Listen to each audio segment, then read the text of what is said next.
Yes, approval ulit yung pangatlong reloan ko dito sa MyPita Cash. Yes, buo kung natanggap, walang deduction at not 7 days. Pero syempre, gawan nga natin ang update ngayong 2026 dahil nagawan ko na din to last time ng video. Kautang-utang pa din ba ngayon? Okay ba ang interest nila, yung pinapatong nila sa may inuutang natin? Ano yung mangyayari, ano yung may experience natin pag malapit na yung bayaran at once na tayo ay ma-overdue? May harassment ba or pananakot? So malalaman natin yan dito sa video na to, kaya simulan na natin.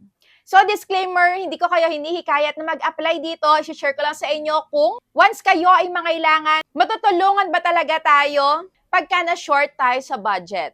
Since ito nga pala ay reloan, so dito na tayo mag-i-start. Ito nga pala, hapon na ako nag-apply dito. At medyo hindi nga ako dito 100% sure na aaprubahan ba ako dahil pagka ganitong mga hapon na parang auto-reject na yung mga loan apps. Pero ayun nga, na-approve pa din ako. So ito yung mga sinagutan ko nga pala. Nagtatanong pa din sila kung magkano yung uutangin natin. So ako, 10,000 yung una ko nilagay. Yung loan term naman, papipiliin tayo kung 14 days ba natin babayaran, 21 days, or 28 days. And sasagutan lang, ano ba yung purpose natin ng pag-loan dito? At magsusulat pa nga tayo dyan or magta-type tayo. Describe natin, paliwanag daw natin ng maigse kung bakit kailangan natin yung loan dito. And do you have any outstanding loans? Pagka meron pa kayong ibang hindi nabayaran sa ibang loan apps, yes or no lang. And pwede ang GCash at bank.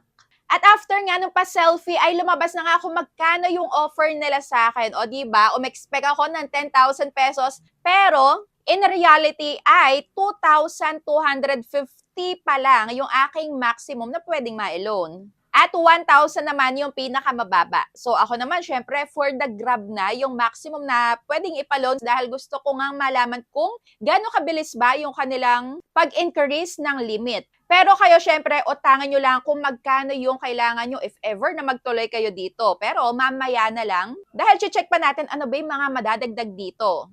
Ano ba yung mga other fees nila? Dahil naloka nga ako nung makita ko. So, nasent na nga agad-agad sa may GCash ko, sobrang bilis lang. Wala pang 5 minuto, pasok agad. Yun nga lang, medyo nalungkot ako dahil ang laki ng babayaran ko. Biruin nyo sa 14 days, yung niloan ko lang 2,250 pero ang ibabalik ko ay 3,191.85. So, 3,000 mahigit na. At may pa-extend pa sila dito na 900 pesos. Kung ako sa inyo, wag na kayo mag-extend na mag-extend. Dahil hindi nyo naman nababayaran yung pinaka-principal amount nyo, ine-extend nyo lang. Pinatatagal nyo lang itong loan nyo sa kanila. So mag-ipon na lang kayo, pagka meron na kayong exact amount, sa kanyo na lang bayaran. So nung chinek ko nga, bakit ang laki? Bakit ang laki ng madadagdag doon sa may babayaran? So, chinek ko nga yung kanilang loan agreement na dapat kayo din, ganito yung ginagawa nyo sa kahit na anong loan application yan. I-check nyo yung loan agreement para malinaw sa inyo lahat. So, dito nga chinek ko, meron silang nakalagay dito na loan amount, 2,250 at may nakalagay pa ditong overpayment na 126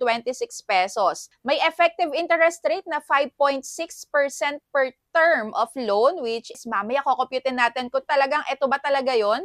Overdue charges, may 0.16% per day tayo pagka na-overdue dito at malaki to ha.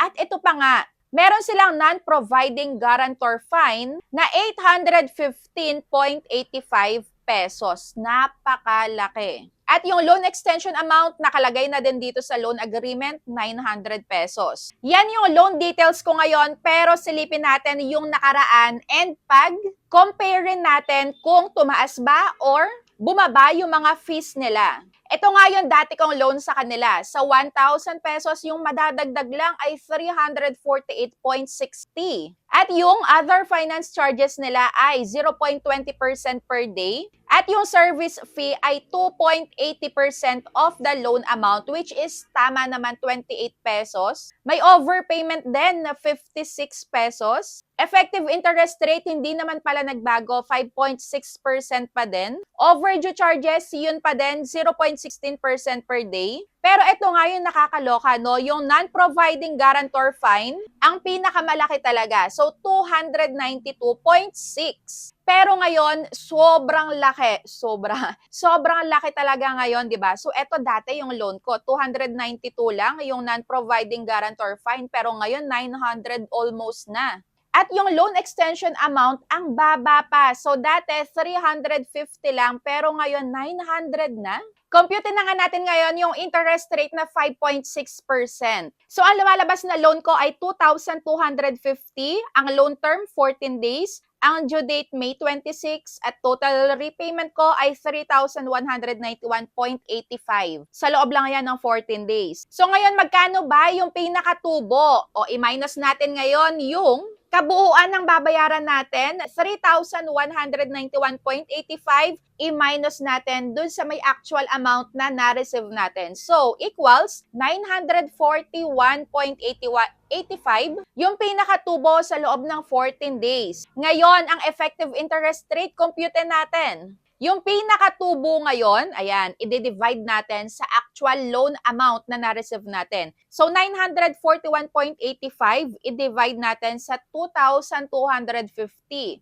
41.86%. So, lumalabas na 41.86% ang interest or charges sa loob ng 14 days. At bakit hindi siya tugma sa may 5.6% na nakalagay doon sa loan agreement natin? So, saan nga nanggaling yung dagdag? Pinag-add ko nga yung 815.85, yung non-guarantor fine nga, plus 126 na overpayment na inilagay nila. Total of 941.85. So, lumalabas na dito nila kinuha yung pinakadagdag na ibabayad natin sa kanila. Ano ba naman kasi itong non-providing guarantor fine? So, ang ibig sabihin pala ay multa or charge kapag wala kang naibigay na guarantor or co-maker na hinihingi nila. Pero, nagbigay naman ako. Siyempre, hindi naman tayo makakapag-loan sa kanila pagka hindi tayo nagbigay ng mga contact references, di ba, nung mga hinihingi nila. Pero bakit ang laki-laki? At 36% agad-agad ng loan ko yon ha, ng total loan amount ko. So, compute natin, 815.85 divided by dito sa may 2,250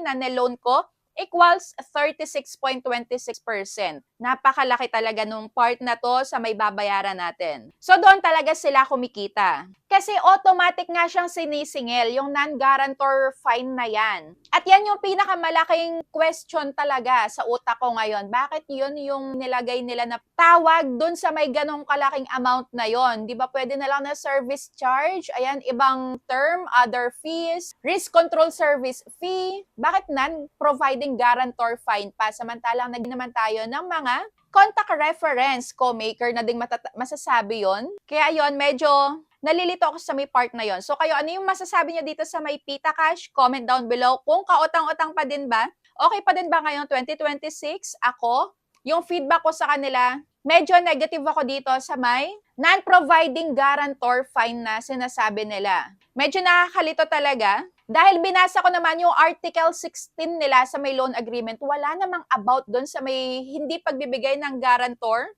ay magmumulta tayo ng ganong kalaki. So, yun lang. Dahil mabilis naman itong mag-disburse for emergency, okay, pero sobrang laki ng madadagdag na patong na lumalabas na interest dito sa may iloloan natin sa kanila.